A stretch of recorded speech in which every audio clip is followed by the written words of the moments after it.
Hi. A friend of mine's sister spread a lie that I got her pregnant. My parents cut me off, but now the truth is out, and they're crawling back. Sometimes life hits you in the face when you least expect it. You live, trust people, make plans for the future, and believe that the person next to you feels the same. But when that trust is broken, and you realize you've been deceived by the one you trusted most, what then? It's not just betrayal, it's a disaster that shatters your soul. My name is Jason, and this is the story of my revenge. A revenge I carefully planned after finding out that my wife Chloe was cheating on me. I'm just an ordinary guy, really. I fell in love with Chloe when we were young, when everything still felt possible. We were full of dreams, thinking the world was ours for the taking. We'd been together for 5 years I thought were perfect. I busted my ass every day, working, saving, building a life for us. I thought I was doing it all for the both of us, but all of that, it crumbled in one stupid moment. Everything fell apart in the most ridiculous, absurd way. I had planned this family photo shoot, a surprise for her. I wanted us to capture this moment, a snapshot of our happiness to hang on our wall. A stupid, happy couple, right? But the photographer, he made a mistake. He sent me some photos he'd taken the day before by accident. And guess what? Chloe was in them. But she wasn't with me. There she was in a park, laughing, wrapped around some other guy. I remember just staring at my phone, the blood draining from my face. It was like a punch to the gut, like someone had ripped the floor from under me. I couldn't breathe. I kept zooming and thinking, maybe my eyes were playing tricks on me, hoping I was wrong. But there was no mistake. It was Chloe, and she was happy with him. I sat there for God knows how long, staring at the screen, trying to understand how everything had just been a lie. My world had shifted in one moment, and I hadn't seen it coming. I didn't confront her right away. I couldn't. What do you even say to that? I sat there with the photos, my hands shaking, my heart racing, feeling like I was going to throw up. I thought about calling her, asking her what the hell she was doing, but what would that even solve? So I kept quiet. I pretended nothing had happened. I had to. Chloe went on with her day, completely unaware that her little secret had just blown up in her face. She came home, smiled at me, kissed me like nothing was wrong. She even asked me how my day was, the same routine we'd done a million times before, except now I was faking it. I was looking at her, wondering how long she'd been faking it too. The hardest part? Trying to act normal while the images of her with that other guy kept replaying in my head. Every smile she gave me, every "I love you" felt like a punch in the gut. But I didn't let her see any of that. I needed time. Time to think, time to plan. That night, as she slept beside me, I lay awake staring at the ceiling. Her soft breathing, the way she curled up next to me, it all felt like a lie. I could have screamed. I could have shaken her awake and demanded answers. But I didn't. Instead, I stayed quiet. I knew if I was going to get through this, I needed to be smart. I needed to think carefully about my next steps. I wasn't going to be the guy who explodes in anger, throwing accusations, and starting a screaming match. No, Chloe wasn't going to get off that easy. I was going to make her pay, and not just with a breakup.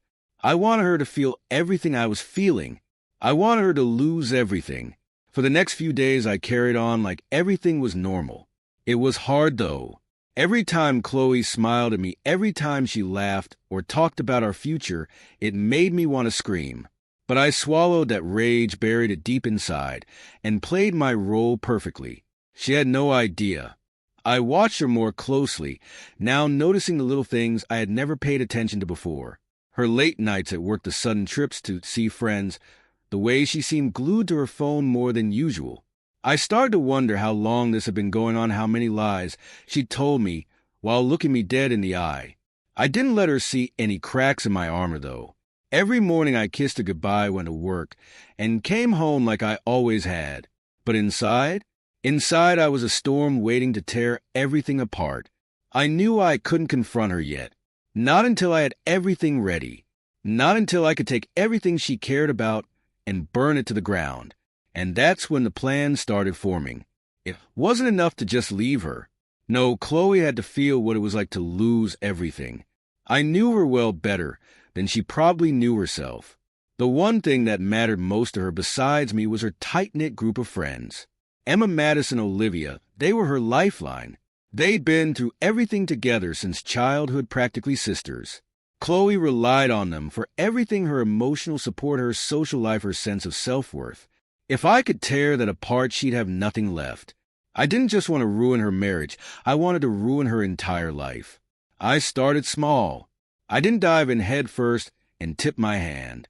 No, I was smarter than that. I played the long game. The first step? Getting closer to her friends. Chloe had always included me in her friends' circle anyway: dinners, game nights, casual hangouts, so it wasn't unusual for me to start building my own relationships with them. But now I had a purpose. Emma was the first one I targeted. She was the easiest. Kind, sweet, and a bit naive. She was the type who loved a good listener, someone who'd compliment her intelligence, someone who would make her feel special. So that's exactly what I did. Every time we were together, I'd drop little comments about how smart she was, how much I admired her sense of humor. I could see the way her face lit up when I gave her attention, the way she leaned into our conversations, just a little more. Next was Madison. She was tougher, independent, sharp-tongued, and fiercely loyal. I had to tread carefully with her. But everyone has a weakness, right? Madison was confident, but underneath that exterior I knew she had a soft spot for validation, for feeling like someone truly understood her. So I started subtly agreeing with her more, telling her how insightful she was, how much I appreciated her unique take on things. It wasn't long before she started texting me on her own, sometimes just to share a joke or complain about work. I could feel the cracks forming. Olivia was the final piece. She was different from the others, more reserved, more thoughtful. I knew with her I couldn't just waltz in with compliments and charm. No, Olivia needed to feel like she could trust me. So I opened up to her. I shared bits and pieces of my life with her, things I'd never told anyone, or at least things I made up just for her. I told her how much I admired her calmness, how she had this peaceful energy that made everyone feel at ease. And it worked. Olivia started confiding in me, telling me things she hadn't even shared with Chloe. It was all too easy. Soon they were all texting me, messaging me about their day, their thoughts, their problems. I became the shoulder they leaned on, the ear they needed. Chloe had no idea. She still saw me as her loyal husband, completely unaware that I was planting the seeds that would soon destroy her world. Most of my friends were on my side, though a few, along with my therapist, started suggesting I give my parents another shot. They're your parents, after all, they'd say. And I get where they're coming from, I really do. But how do you forgive someone who was so ready to toss you aside like that? How do you trust people who believed a lie over their own son? That's where I am right now. Caught between knowing I did nothing wrong and wondering if it's even worth trying to fix things with my family. Every time I start to think about it, I can't shake the memory of how fast they turned their backs on me when I needed them the most. Anyway, you'd think that after everything that went down with my parents and Emily's baby drama, life would finally calm down, right? Nope. Life had other plans. If anything, the whole situation kept spiraling out of control. You'd think proving I wasn't the dad would be the end of it. But man, I wish it were that simple. Turns out, when people don't want to admit they messed up, they'll go to any lengths to avoid taking responsibility. After the paternity test results came in and confirmed I wasn't the father, I figured my parents would finally see they were wrong, and maybe we could start moving on. But instead of the relief I expected, things got even more complicated. First off, Emily completely lost it. She started spreading rumors all over town that I had somehow faked the test or tampered with the results. Yeah, you heard that right. In her mind, I had somehow convinced an entire lab to rig the results in my favor. I mean, how would I even pull something like that off? I'm just a regular guy. I wouldn't even know where to begin with manipulating DNA tests. But Emily wasn't hearing any of it. She was hell-bent on painting me as the villain in her story. She started telling anyone who would listen that I was abandoning her and the baby, and that I had tricked everyone into believing I wasn't the father. It made zero sense, but that didn't stop people from believing her. Small-town rumors spread like wildfire, and before I knew it, I had people giving me dirty looks at the grocery store like I was some kind of lowlife. Some people even confronted me directly, asking why I wasn't stepping up to take care of my kid. It was absolutely infuriating. I had the paternity test results to prove I wasn't the father, but it seemed like no one cared. Emily was out there playing the victim, and I was the one getting blamed for something I had nothing to do with. I had never felt so powerless in my entire life. It's one thing when your family turns against you, but when an entire town starts seeing you as the bad guy, that's a whole new level of frustration. Things just hit different after all that went down. And my parents, well, they were still trying to act all friendly, but it was obvious they didn't know how to handle the situation either. My mom would call and leave these long, emotional voicemails, talking about how all she wanted was for the family to be together again. She never even mentioned what had happened. Just tried to sweep everything under the rug like none of it had ever gone down. She even had the nerve to suggest I come over for dinner, as if sitting around a table together was going to magically fix all the damage they had caused. It wasn't just awkward, it was insulting. After everything they put me through, they thought a couple of family dinners and some forced smiles would make everything okay. No apology, no acknowledgement of how badly they screwed up, just, let's move on. It was like they didn't even realize how much trust they had shattered. And that's the thing, once trust is broken like that, it's not something you can just glue back together with a meal and a hug. It takes real work, real effort to rebuild, and they weren't even willing to admit they were wrong in the first place. The final straw came when my dad tried to bribe me. He literally sent me an email offering to buy me a new car if I'd come back to the family. Like, what? They really thought they could just buy my forgiveness? It was so out of touch with reality that I didn't even know how to react. I just stared at that email for a good while, trying to figure out if this was some kind of joke. But no, my dad was dead serious. I didn't respond. I couldn't. What could I even say to something like that? It was clear they didn't care about fixing things the right way. They just wanted me back in their lives because it was easier for them. And the fact that they thought money could fix everything made me realize how little they actually understood what they had done. But the worst part came later, when I found out that Emily had started reaching out to people I knew, trying to pull them into her drama. She even contacted my ex, Sarah, and tried to convince her that I was some awful person who had abandoned his kid. Now, Sarah and I hadn't talked in years, but out of nowhere, I get a text from her saying we need to talk. At first, I had no clue what she was talking about, but when she explained that Emily had been messaging her, trying to stir up old drama, I was absolutely livid. I called Emily and told her straight up to stop. I was done with the games, done with the lies, and I wasn't going to let her drag my friends and exes into her mess. But she just laughed and hung up on me. It was like talking to a brick wall. She was so lost in her own fantasy world that nothing I said could get through to her. At that point, I seriously considered getting a lawyer involved. I didn't want to go that route, but what choice did I have? Emily was out there ruining my reputation. My parents were enabling her, and I felt like I had no one in my corner. Sure, my closest friends were on my side, but even they didn't know the full extent of how bad things had gotten. Eventually, I had to make a decision. I couldn't keep living in this constant state of stress, always waiting for the next rumor to pop up or the next wild accusation to come my way. So, I decided to cut ties completely, not just with Emily, but with my parents too. It wasn't easy. Honestly, it sucked. But I knew I couldn't keep letting them drag me down. I wrote my parents a long email, laying everything out. I told them how betrayed I felt, how they had failed me, and how I couldn't trust them anymore. I didn't sugarcoat it. I told them straight up that I wasn't ready to forgive them, and I didn't know if I ever would be. I made it clear that if they wanted any chance of having a relationship with me in the future, they'd have to start by actually apologizing and taking responsibility for their actions. No more pretending everything was fine. No more sweeping things under the rug. As for Emily, I blocked her on everything. I couldn't deal with her manipulations anymore. She wasn't my problem, and I wasn't going to let her drag me down any further. I even had to tell Mike, her brother, that I couldn't be around his family for a while. That was tough, because Mike's always been a solid friend, but I had to prioritize my own well-being. It's been a few months since I cut them off, and honestly, it's been a relief. Sure, there are days when I feel guilty or second-guess myself, but overall, I know I made the right choice. I know I made the right call.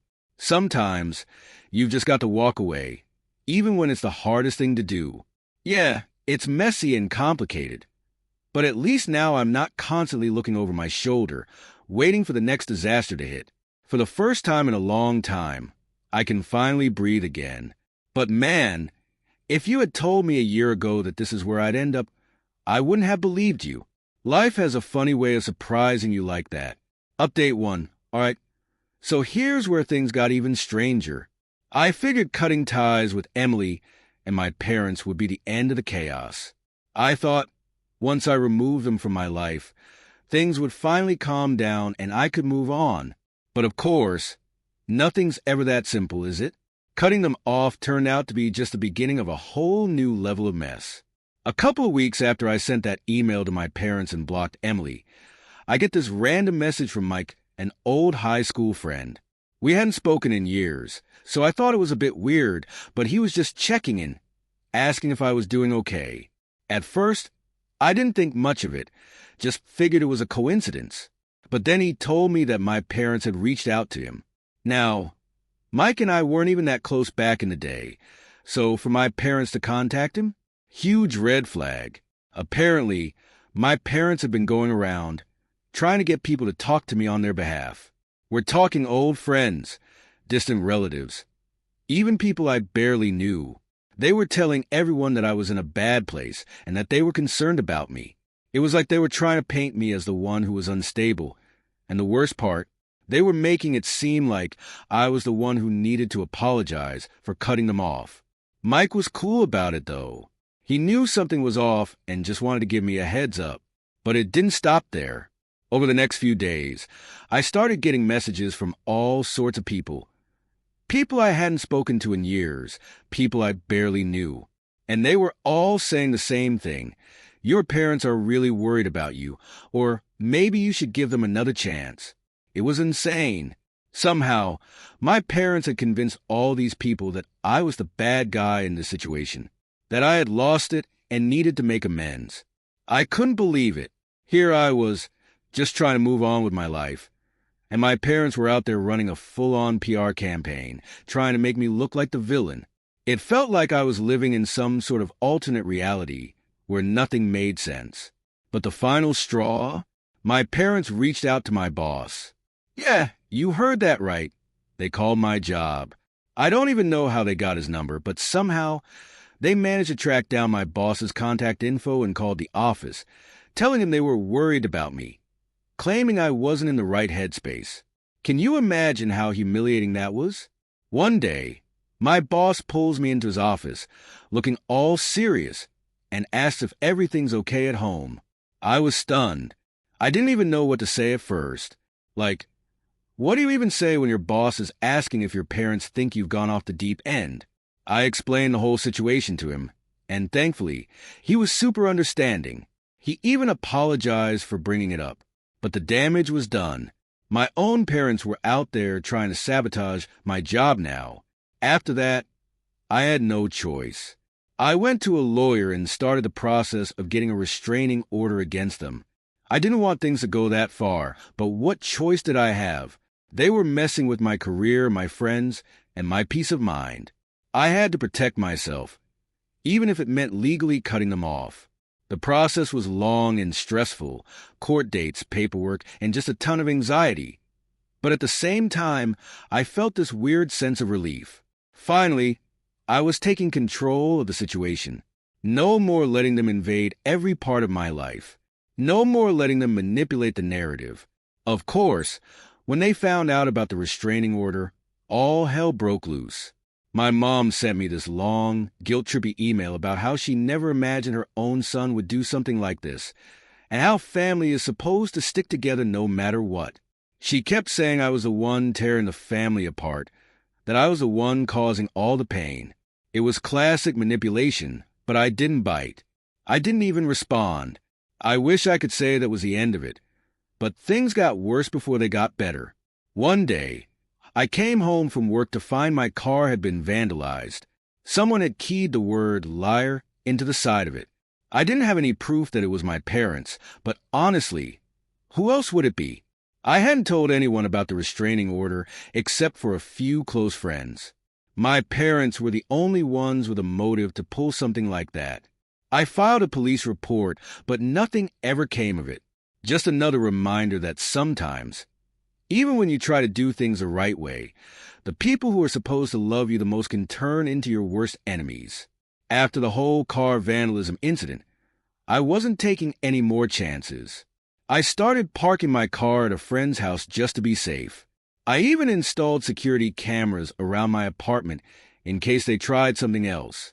It felt like I was living in a constant state of paranoia, always bracing myself for the next disaster. But eventually, things started to settle down. The restraining order went through, and my parents were officially barred from contacting me or coming anywhere near my home or workplace. It was a huge weight off my shoulders.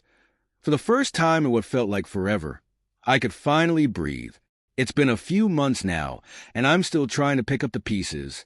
I had to do a lot of damage control with my friends and coworkers, explaining the situation to make sure they knew the truth. Most of them were supportive, but a few were skeptical. "Are you sure your parents would really go that far?" they'd ask. And I get it, it's hard to believe, but when you've lived through it, you know how far some people will go when they feel like they're losing control. Looking back, I never imagined things would get this bad. It's crazy how quickly family can turn on you when you refuse to play by their rules. But if I've learned anything through all of this, it's that you can't let anyone, not even your family, dictate how you live your life. Sometimes, you have to make the hard choice to walk away, even when it hurts. I don't know what the future holds for me and my parents. Maybe one day they'll realize what they did and actually apologize. Maybe they won't. Either way, I'm done letting them control my life. I've got my own path to follow, and I'm not looking back. Update 2. So, here's where things take a bit of a turn. After I finally got the restraining order and started trying to rebuild my life, I thought things would finally settle down. But, of course, life had other plans. Just when I was starting to feel like I could breathe again, my parents found a new way to mess with me. This time, it wasn't direct contact. It wasn't vandalizing my car or sending emails. No, this was a whole different level of messed up. One day, I'm sitting at home, just minding my own business, when I get a letter in the mail. Nothing too strange about that, right? Except this letter was from a lawyer. At first, I thought it might be something related to the restraining order, maybe some final paperwork. But no, it was a lawsuit. My own parents were suing me. For what, you ask? Emotional distress. I couldn't believe what I was reading. They were actually suing me for cutting them off, claiming that my actions had caused them severe emotional damage and that they were entitled to compensation. They even claimed that I had alienated them from the rest of the family, which was complete nonsense. They were the ones who had isolated me, not the other way around. I just sat there for a few minutes, staring at the letter, trying to process what was happening. Who does that? Who sues their own kid because they're mad they got cut off? Part of me wanted to laugh at how ridiculous it all was, but another part of me was seriously stressed. This wasn't just family drama anymore. This was legal, and it was about to get real messy. I called my lawyer immediately. I couldn't deal with this on my own. She was just as shocked as I was. She'd seen plenty of messy family cases. But suing your own kid for emotional distress? That was new, even for her. We went over the details of the lawsuit, and while most of it was clearly bogus, we knew we couldn't just ignore it. They were serious, and that meant I had to fight back. The next few weeks were a blur of meetings, phone calls, and stress. I had to gather all the evidence of everything that had happened, the paternity test results, the restraining order, the harassment I'd been dealing with. My lawyer was confident we could win, but it still felt surreal that it had come to this. My own parents were trying to drag me through the mud in court, all because I refused to let them control me anymore. But here's the thing, they didn't stop at just a lawsuit. No, they had to take it a step further. They started reaching out to other family members, trying to turn them against me. I started getting messages from aunts, uncles, and cousins, people I hadn't heard from in years. They were all saying the same thing. Why can't you just make peace with your parents? Or family is everything. You're being selfish. It was like they'd been brainwashed into thinking I was a villain in all of this. I was furious, not just at my parents, but at the whole situation. It felt like no matter what I did, no matter how much I tried to protect myself, they always found a way to twist the narrative and make me look like the bad guy. I mean, how do you explain to someone who's only heard one side of the story that your parents are suing you for emotional distress because you enforce boundaries? It got to the point where I had to cut off even more people. I blocked family members, unfriended people on social media, and just shut down any connection to that side of my life. It wasn't because I didn't care about them. I did. But I couldn't keep explaining myself over and over to people who had already made up their minds. It was exhausting, and I was done trying to justify my decisions to people who weren't willing to see the bigger picture. Eventually, the court date rolled around.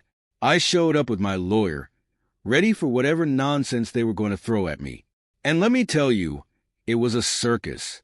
My parents had this whole sob story lined up about how they had always been there for me, how they had tried to help me through tough times, and how I had cruelly cut them off without reason.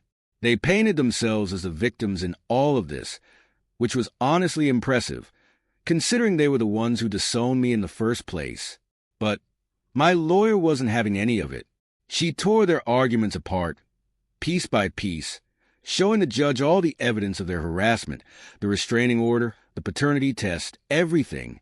It was brutal, and by the end of it, you could see the judge wasn't buying their story. The judge ruled in my favor, obviously. The lawsuit was thrown out, and my parents were ordered to pay my legal fees, which was a small victory in the grand scheme of things. But even though I won, it didn't feel like a victory. It felt like I had just barely escaped a nightmare, and there was still so much fallout to deal with. After the lawsuit, my parents made one final attempt to worm their way back into my life. They sent me a long, emotional letter, apologizing for everything and claiming they just wanted to make things right. They went on about how they couldn't stand the idea of losing me. But honestly, it was the same manipulative routine they'd been pulling from the start. Lay on the guilt, pretend nothing's their fault, and expect me to forgive and forget. This time, I didn't even bother replying. I'd made up my mind already. There was no going back. I think everyone reaches a breaking point, and I had hit mine. It's tough to walk away from family, no matter how bad things get, but sometimes you have to for your own well-being. The constant emotional chaos, the manipulation, none of that was worth keeping in my life, no matter how much they insisted it was all out of love. Their version of love was suffocating, toxic, and I wasn't going to let it control me anymore. Now, I'm finally moving forward. The lawsuit is behind me. The restraining order is in place, and for the first time in a long while, I feel like I'm getting my life back on track. It's not easy, though. I've had to explain the situation to friends, colleagues, basically anyone who got dragged into the mess. Some people understood. Others were skeptical. I get it. Not everyone can wrap their heads around why someone would cut off their own family. But unless you've lived through it, you can't understand how much damage people can do when they feel like they're losing control. Looking back, I never imagined I'd be here, cutting off my parents to protect my own mental health. It's crazy how quickly things can spiral when you set boundaries with people who refuse to respect them. But I've learned one thing.